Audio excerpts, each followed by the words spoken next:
Bonjour Fadila, tu vas bien? Oui. Donc là on est dans un café, ça s'appelle le Vaudeville, tout près de la Bourse, et tu vas nous parler de personal branding. Qu'est-ce que c'est que ce truc que tu as inventé en fait? Alors dis-nous. Bon, c'est un concept marketing qui est nouveau, mais dont on connaît déjà les substances depuis... Voilà. Donc l'idée c'est de transformer ta personne en marque. C'est de promouvoir sa personne comme une marque. D'accord. Comme un produit. Et donc là il y a effectivement, j'imagine, des choses à respecter, des points, et comme par hasard il y en a 7. Exactement. Avec le maître mot, oui. Oser être. Oser être, c'est-à-dire oser être public. Oser être public, oser se montrer et se démarquer. Bon, bah écoute, ça c'est parfait, donc bon, on va peut-être démarrer, puisque là je vois les colonnes de la Bourse, tu vois, c'est un endroit emblématique qu'on a choisi pour ça. Exactement. Donc dis-moi, se montrer, ça veut dire quoi? Premier point, se montrer. D'être présent offline et online, c'est-à-dire d'être visible dans des salons, des foires, des conférences, et puis également d'être visible sur le net.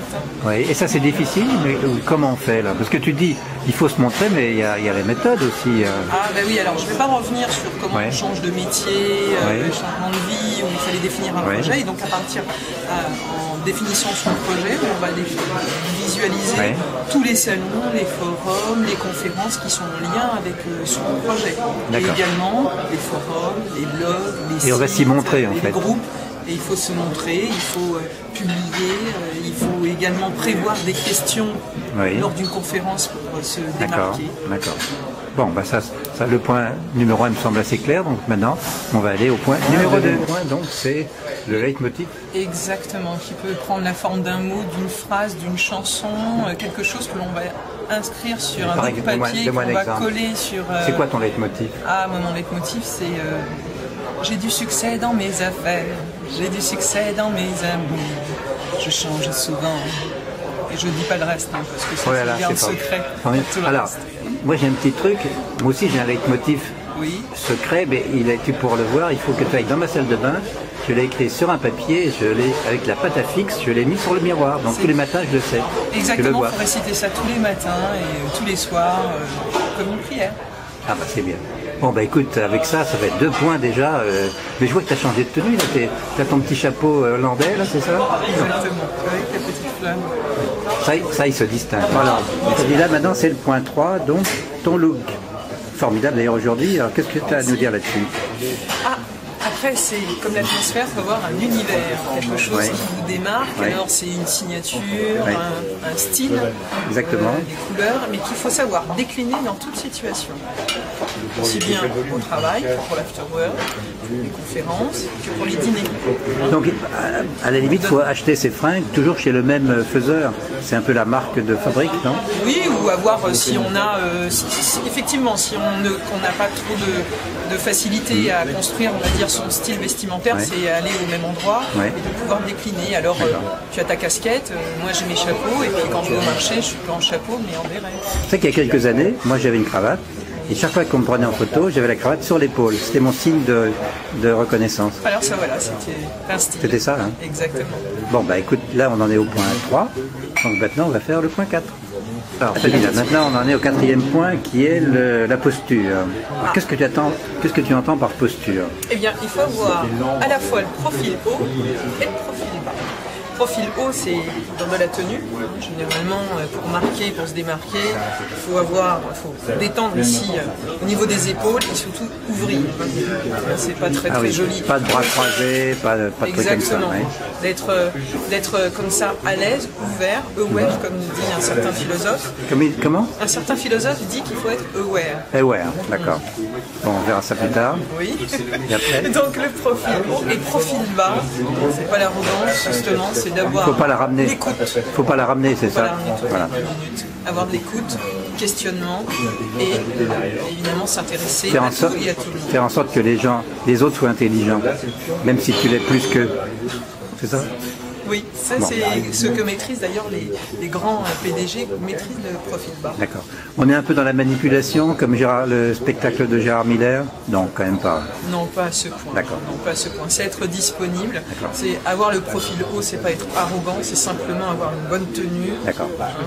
Ok, très bien. Bah, bien rendez-vous pour la tenue numéro 5 pour le point 5. Donc le 5e point, c'est l'équipement, c'est ça? C'est la vie sociale. La vie sociale. Ultra jet set et ultra paumé. Donc ultra jet set, avoir plein de rendez-vous. C'est très contradictoire ça. Et oui, mais il faut. Les contradictions permettent aussi de s'enrichir et d'être équilibré. Donc ultra jet set, avoir évidemment tout le nécessaire à l'équipement pour gérer un agenda. Sans BlackBerry, on n'est rien du tout. Exactement, un agenda extrêmement rempli avec plein de rendez-vous et faire en sorte qu'on soit vraiment adulé, invité. Et puis en même temps ultra paumé, ça veut dire aussi avoir de temps en temps des activités un peu déjantées et pas centrées uniquement sur le travail et sur le projet. Il faut savoir lâcher le frein, être humble et puis avoir des activités associatives, sportives, chanter. Il faut sortir beaucoup. Il faut aller au cinéma en permanence, au spectacle, lire tous les journaux aussi. Ça me semble important. Tout est varié. On peut également beaucoup apprendre en allant regarder et admirer en fait un tableau de Picasso. Tu nous expliqueras bientôt. Allez. Donc maintenant, rendez-vous au point numéro 6. Alors le point 6, si j'ai bien compris, c'est il faut être à la fois chasseur et chassé. Exactement. En fait, il faut être comme un animal. Savoir chasser et chasser. Chasser et chasser? Et oui, se faire chasser et chasser. Et accent aigu et ER. Et chasser. Voilà. Exactement. Il faut être animal et végétal en même temps. Alors quand je dis animal, ça veut dire qu'il faut savoir être à l'affût de toutes les informations, de glaner, on va dire, tous les noms, les lieux qu'il faut absolument fréquenter. Et puis aussi faire en sorte, et grâce au profil haut qu'on a évoqué tout à l'heure, de se faire remarquer. Pour être chassé. D'accord. Et être animal, c'est être à l'écoute de son corps aussi. Une plante, il faut savoir la arroser, il faut savoir doser, donc en faire un peu de personal branding, mais pas trop. Et le végétal dans tout ça? Mais c'est ça, c'est végétal. Ah. Et oui, parce qu'une plante, si tu l'arroses de trop, elle meurt. Si tu l'arroses pas, elle meurt également. Elle s'assèche. Elle s'assèche. Et puis chaque plante a aussi son rythme. Donc il faut savoir écouter son corps et vivre aussi avec le rythme de son corps. Alors le point 7, c'est... Dernier point. Moi je dirais faire feu de tout bois. Tu es d'accord? Il faut capitaliser et formaliser autant que possible. Donc toute intervention, fait salon, autre, article, photo, vidéo, donc tout support possible, pouvant, on va dire, attester, une preuve, on va dire, de votre vue à la télé, votre trace, exactement, vue à la télé. Donc exemple du blog. Le blog, avant d'être un outil de visibilité, c'est surtout un moyen également de structurer sa pensée et de pouvoir aussi la formaliser, de l'exporter, de la partager. Il faut le transmettre à tous ses amis, ses clients, ses prospects, etc.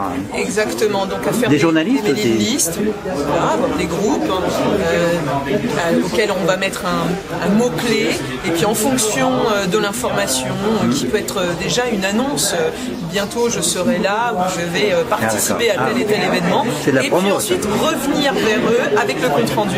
D'accord. Alors tu sais que dans les vidéos du succès, toujours, la plupart du temps, il y a un bonus. Alors c'est quoi notre bonus aujourd'hui? Le bonus du jour. Oui, c'est quoi? J'attends. Avoir une muse. Une muse? Oui, une muse, un héros. Et quand on est un homme? Et quand on est une femme, je veux dire? Quand on est une femme, on peut aussi avoir une muse. Et ça, oui, un héros. Un héros. Un muse. D'accord. Bon, il faut s'amuser, avoir une personne peut-être qui jouera le rôle de mentor. D'accord. Écoute, je te salue. À bientôt. Au revoir. Merci. Bravo pour ton chapeau.